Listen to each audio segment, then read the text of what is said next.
ನಮಸ್ಕಾರ ಸ್ನೇಹಿತರೆ, ನಮ್ಮ ಯೂಟ್ಯೂಬ್ ಚಾನೆಲ್ಗೆ ಸ್ವಾಗತ.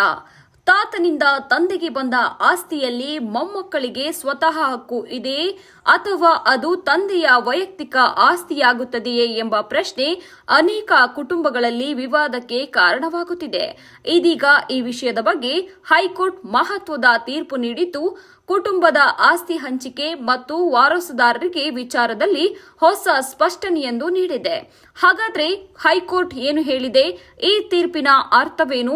ಯಾವ ಸಂದರ್ಭಗಳಲ್ಲಿ ಮೊಮ್ಮಕ್ಕಳಿಗೆ ಹಕ್ಕು ಸಿಗಬಹುದು ಎಂಬ ಸಂಪೂರ್ಣ ಮಾಹಿತಿಯನ್ನ ಈ ವಿಡಿಯೋದಲ್ಲಿ ತಿಳಿಸಿಕೊಡ್ತೀವಿ. ವಿಡಿಯೋವನ್ನ ಕೊನೆವರೆಗೂ ನೋಡಿ.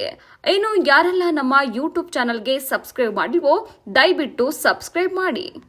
ಸ್ನೇಹಿತರೆ, ಸಾಮಾನ್ಯವಾಗಿ ತಾತನಿಂದ ಬಂದ ಆಸ್ತಿ ಎಂದರೆ ಎಲ್ಲ ಮೊಮ್ಮಕ್ಕಳಿಗೂ ಸಮಾನ ಹಕ್ಕು ಇದೆ ಎಂಬ ನಂಬಿಕೆ ಹಲವರಲ್ಲಿದೆ. ಆದರೆ ಕಾನೂನಿನ ದೃಷ್ಟಿಯಿಂದ ಪ್ರತಿಯೊಂದು ತಾತನ ಆಸ್ತಿಯೂ ಒಂದೇ ರೀತಿ ಆಗಿರುವುದಿಲ್ಲ. ಆಸ್ತಿ ಹೇಗೆ ತಂದೆಗೆ ಬಂದಿದೆ? ತಾತ ಜೀವಂತವಾಗಿದ್ದಾಗ ಉಡುಗೊರೆಯಾಗಿ ಕೊಟ್ಟಿದ್ದರಾ, ವಿಲ್ ಮೂಲಕ ಕೊಟ್ಟಿದ್ದರಾ ಅಥವಾ ವಾರಸುದಾರಿಕೆಯಿಂದ ಬಂದಿದೆಯಾ? ಇಂತಹ ಅಂಶಗಳು ಬಹಳ ಮುಖ್ಯವಾಗಿರುತ್ತವೆ. ಹೈಕೋರ್ಟ್ ನೀಡಿದ ಮಹತ್ವದ ತೀರ್ಪು. ಹೈಕೋರ್ಟ್ ತನ್ನ ತೀರ್ಪಿನಲ್ಲಿ ಸ್ಪಷ್ಟವಾಗಿ ಹೇಳಿರುವುದೇನೆಂದರೆ, ತಾತನಿಂದ ತಂದೆಗೆ ವೈಯಕ್ತಿಕವಾಗಿ ಬಂದ ಆಸ್ತಿಯನ್ನು ತಂದೆಯ ಸ್ವಂತ ಅಥವಾ ವೈಯಕ್ತಿಕ ಆಸ್ತಿ ಎಂದು ಪರಿಗಣಿಸಬಹುದು. ಅಂತಹ ಸಂದರ್ಭದಲ್ಲಿ ಮೊಮ್ಮಕ್ಕಳು ಜನ್ಮಸಿದ್ಧ ಹಕ್ಕು ಇದೆ ಎಂದು ಹೇಳಿ ಆಸ್ತಿಯಲ್ಲಿ ಪಾಲು ಕೇಳಲು ಸಾಧ್ಯವಿಲ್ಲ.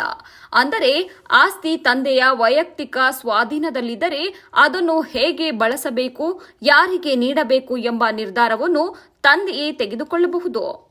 ಇನ್ನು ಮೊಮ್ಮಕ್ಕಳಿಗೆ ಯಾವಾಗ ಹಕ್ಕು ಸಿಗುತ್ತದೆ? ಇದನ್ನು ಅರ್ಥ ಮಾಡಿಕೊಳ್ಳುವುದು ಬಹಳ ಮುಖ್ಯ. ಒಂದು ವೇಳೆ ಆಸ್ತಿ ಪೂರ್ವಿಕರ ಆಸ್ತಿ ಅಥವಾ ಜಂಟಿ ಕುಟುಂಬದ ಆಸ್ತಿಯಾಗಿದ್ದರೆ ಆಗ ಕುಟುಂಬದ ಸದಸ್ಯರಿಗೆ ಅದರ ಮೇಲೆ ಹಕ್ಕು ಇರಬಹುದು. ಅಂದರೆ ಹಲವಾರು ತಲೆಮಾರುಗಳಿಂದ ಬಂದಿರುವ ಮತ್ತು ಕುಟುಂಬದ ಎಲ್ಲ ಸದಸ್ಯರ ಹಕ್ಕು ಒಳಗೊಂಡಿರುವ ಆಸ್ತಿಯಾದರೆ ಪರಿಸ್ಥಿತಿ ಬೇರೆಯಾಗುತ್ತದೆ.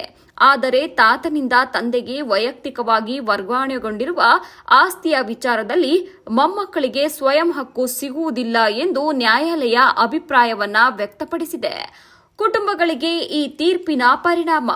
ಹೌದು ಸ್ನೇಹಿತರೆ, ಈ ತೀರ್ಪಿನಿಂದ ಅನೇಕ ಕುಟುಂಬಗಳಲ್ಲಿರುವ ಆಸ್ತಿ ವಿವಾದಗಳಿಗೆ ಸ್ಪಷ್ಟತೆ ಸಿಗುವ ಸಾಧ್ಯತೆ ಇದೆ. ಅನೇಕ ಬಾರಿ ಮೊಮ್ಮಕ್ಕಳು ಅಥವಾ ಇತರ ಸಂಬಂಧಿಕರು ಇದು ತಾತನ ಆಸ್ತಿ, ಆದ್ದರಿಂದ ನಮಗೂ ಪಾಲು ಬೇಕು ಎಂದು ನ್ಯಾಯಾಲಯದ ಮೊರೆ ಹೋಗುತ್ತಾರೆ. ಆದರೆ ಈಗ ಆಸ್ತಿ ಯಾವ ರೀತಿಯಲ್ಲಿ ವರ್ಗಾವಣೆಗೊಂಡಿದೆ ಎಂಬುದು ಪ್ರಮುಖ ಅಂಶವಾಗಲಿದೆ.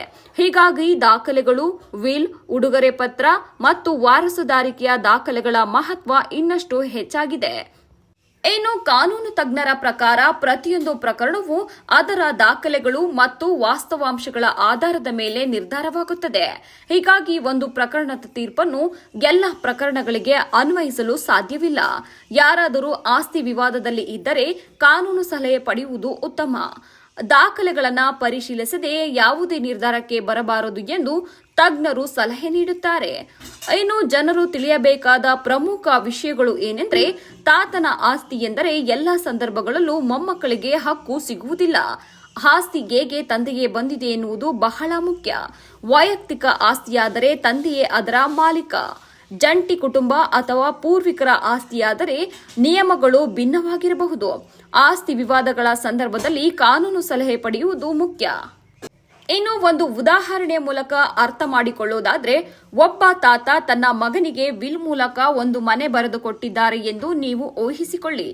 ಆ ಸಂದರ್ಭದಲ್ಲಿ ಆ ಮನೆ ಮಗನ ವೈಯಕ್ತಿಕ ಆಸ್ತಿಯಾಗುವ ಸಾಧ್ಯತೆ ಇದೆ. ಆ ಮಗನ ಮಕ್ಕಳಾದ ಮೊಮ್ಮಕ್ಕಳು ತನ್ನ ತಾತನ ಮನೆ, ಆದ್ದರಿಂದ ನಮಗೂ ಜನ್ಮಸಿದ್ಧ ಹಕ್ಕು ಇದೆ ಎಂದು ಹೇಳಲು ಸಾಧ್ಯವಾಗದೇ ಇರಬಹುದು. ಆದರೆ ಇದು ದಾಖಲೆಗಳು ಮತ್ತು ಪ್ರಕರಣದ ಪರಿಸ್ಥಿತಿಯನ್ನ ಅವಲಂಬಿಸಿರುತ್ತದೆ. ಸ್ನೇಹಿತರೆ, ತಾತನಿಂದ ಬಂದ ಆಸ್ತಿ ಎಂದರೆ ಮೊಮ್ಮಕ್ಕಳಿಗೂ ಸ್ವಯಂ ಹಕ್ಕು ಸಿಗುತ್ತದೆ ಎಂಬ ಕಲ್ಪನೆಗೆ ಹೈಕೋರ್ಟ್ ತೀರ್ಪು ಮಹತ್ವದ ಸ್ಪಷ್ಟನೆ ನೀಡಿದೆ. ಆಸ್ತಿ ವೈಯಕ್ತಿಕವಾಗಿದೆಯೇ ಅಥವಾ ಪೂರ್ವಿಕರ ಆಸ್ತಿಯಾಗಿದೆ ಎಂಬುದೇ ಇಲ್ಲಿ ನಿರ್ಣಾಯಕ ಅಂಶವಾಗಿದೆ. ಹೀಗಾಗಿ ಆಸ್ತಿ ವಿಚಾರದಲ್ಲಿ ಯಾವುದೇ ಗೊಂದಲ ಇದ್ದರೆ ಕಾನೂನು ತಜ್ಞರ ಸಲಹೆಯನ್ನ ಪಡೆಯುವುದು ಅತ್ಯಂತ ಮುಖ್ಯವಾಗಿದೆ. ಈ ವಿಷಯದ ಬಗ್ಗೆ ನಿಮ್ಮ ಅಭಿಪ್ರಾಯವೇನು ಎಂಬುದನ್ನು ಕಾಮೆಂಟ್ನಲ್ಲಿ ತಿಳಿಸಿ. ಈ ಒಂದು ವಿಡಿಯೋ ಇಷ್ಟವಾಗಿದ್ರೆ ಲೈಕ್ ಮಾಡಿ, ಶೇರ್ ಮಾಡಿ, ಮತ್ತೆ ನಮ್ಮ ಚಾನೆಲ್ ಅನ್ನು ಸಬ್ಸ್ಕ್ರೈಬ್ ಮಾಡಿ. ಧನ್ಯವಾದಗಳು. ಮತ್ತೆ ಸಿಗೋಣ.